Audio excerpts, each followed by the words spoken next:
છે? Hi guys, જો આજે આપણે બનાવવાના છે તુવેરના ટોઠા. શિયાળાની સ્પેશિયલ આઈટમ. ઓહો, બતાવ. જો આ બાફેલા ટોઠા અહીંયા રેડી થઈ ગયા છે. કુકરમાં મેં બાફી લીધા છે, બરાબર. પછી આમાં પેસ્ટ પણ તૈયાર છે. ડુંગળી, લસણ અને બ્લેક મરી બધું મિક્સરમાં ગ્રાઇન્ડ કરી નાખ્યું છે. આ છે આપણે આદુ મરચાંની પેસ્ટ રેડી છે. આ છે લીલા ધાણા, આ છે ટમેટાની પેસ્ટ અને આ છે આપણો આખો મસાલો ગાઈસ. આ છે જીરું ને આ છે થોડી રાઈ. બંનેનો વગર શાકમાં લેવાના છે આપણે. આજે જો આગળ મેં મૂકી દીધી છે ગરમ કરવા માટે રાઈ. અને આમાં 4 વળી તેલ લેવાના છે. તેલ થોડું આગળ કરીને લઈશું ગાઈસ. તુવેરના રોટામાં તો તીખા તમતમતા સ્પાઈસી મજા આવી જાય ને દેવરાજ. જો ગાઈસ તેલ અહીંયા મેં લઈ લીધું છે.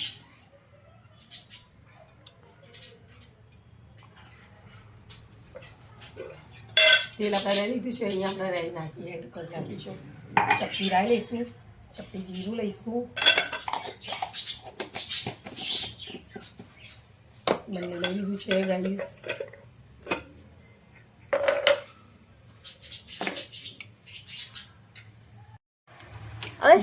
હવે આપણે અંદર તજ એડ કરી નાખ્યા છે અને આમાં તજપત્તા પેલામાં આખા તજ એકાદું લાલ મરચું અને આ છે બાજિયા. અને હવે આપણે એડ કરવાના છે ગાઈસ. હવે આપણે આ પેસ્ટ એડ કરી દેવાના છે.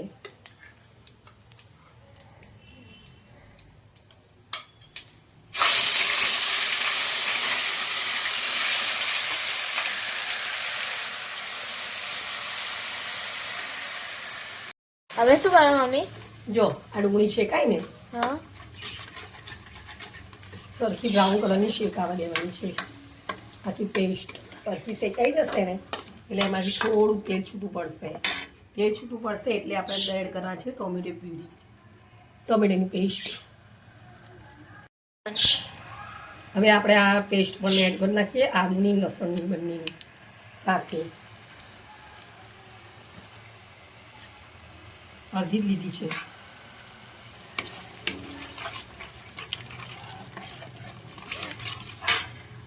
હવે શું નાખવાનું? હવે આપણે ટામેટો પ્યુરી એડ કરી નાખીએ. જો ગાઈસ પ્યુરી એડ કરી નાખી છે ટામેટોની.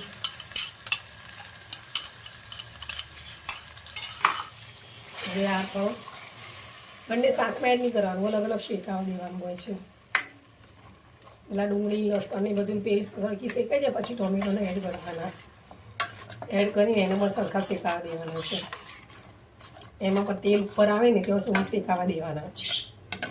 પછી આપણે બીજા બેઝિક મસાલા કરીશું, રેગ્યુલર મસાલા. કરવાનું બસ જો અહીંયા ગાડી હવે આ બેઝિક મસાલા છે અંદર એડ કરી દઈશું.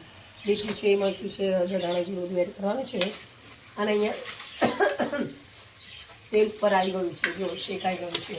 હવે આપણે મસાલા એડ કરી નાખીએ ગાઈસ. આ કેમ સાડી પહેરી નવી? આ સન્ડેનો તો સન્ડેના દિવસે મંદિરે અમે ગયા હતા. તને ખબર તો છે દર સન્ડે હું તારા પપ્પા બંને જઈએ છીએ. તું પણ આવે છે પણ તારા તો શું હોય છે હમણાંથી પતંગના હિસાબે તમે આવતા નથી. બાકી અમે તો જઈએ જ છીએ બંને જણા. ભદ્રકાળી મંદિર અમદાવાદ, ભદ્રકાળી મંદિર જઈએ છીએ, સિલા જોગણીવાળી ફાટકવાળી જોગણીવાળી મંદિરે જઈએ છીએ. 2 જગ્યાએ જઈએ છીએ ગાઈસ. અને પછી ત્યાંથી રિટર્ન ઘરે. કલર દીધું આવવાનું, તું તો આવ્યો નહીં. આપણે બેઝિક મસાલા કરી દીધા. જો 2 ચમચી મરચું નાખી દીધું અને ચપટી હળદર એડ કરી છે. 2 ચમચી મરચું, ચપટી હળદર, ધાણા પાવડર એડ કરી દઈએ. ધાણા પાવડર બાકી છે, ધાણા પાવડર. અને અમારો સ્પેશિયલ ગરમ મસાલો છે ઘરે બનાવેલું ગાઈસ, એ અડધી ચમચી મેં એડ કર્યું છે. અને સ્વાદ મુજબ મીઠું.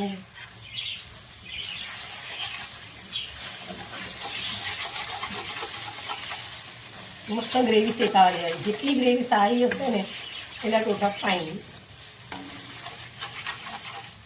તો તમે તમે કઈ રીતે ખાઓ છો તીખું એ રીતે તમારે મરચું એડ કરવાનું છે ગાઈ. શું કરવાનું? કંઈ નહીં, હવે જો મસાલા બધા શેકાઈ ગયા છે, આપણે અંદર બાફેલા ટોઠા છે એડ કરી નાખીએ ગાઈ. જો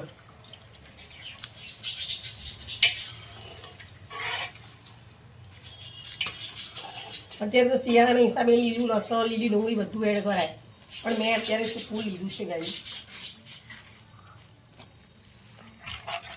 અને 10 મિનિટ સુધી રાખવાના છે મસાલામાં મિક્સ થઈને, અને આનું પાણી આની અંદર જ એડ કરી નાખવાનું છે. પછી એને સરસ ઉકળવા દેવાના છે 10 મિનિટ સુધી.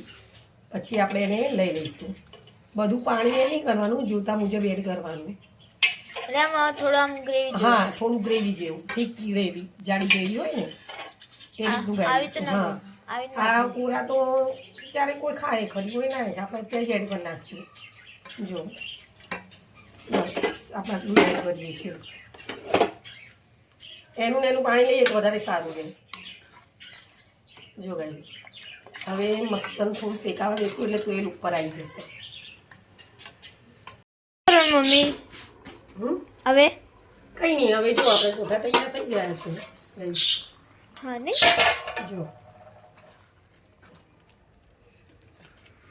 હવે કંઈ નહીં, હવે કોથમીર એડ કરી નાખશું અંદર, લીલા ધાણા, ધનિયા ધનિયા પત્તી.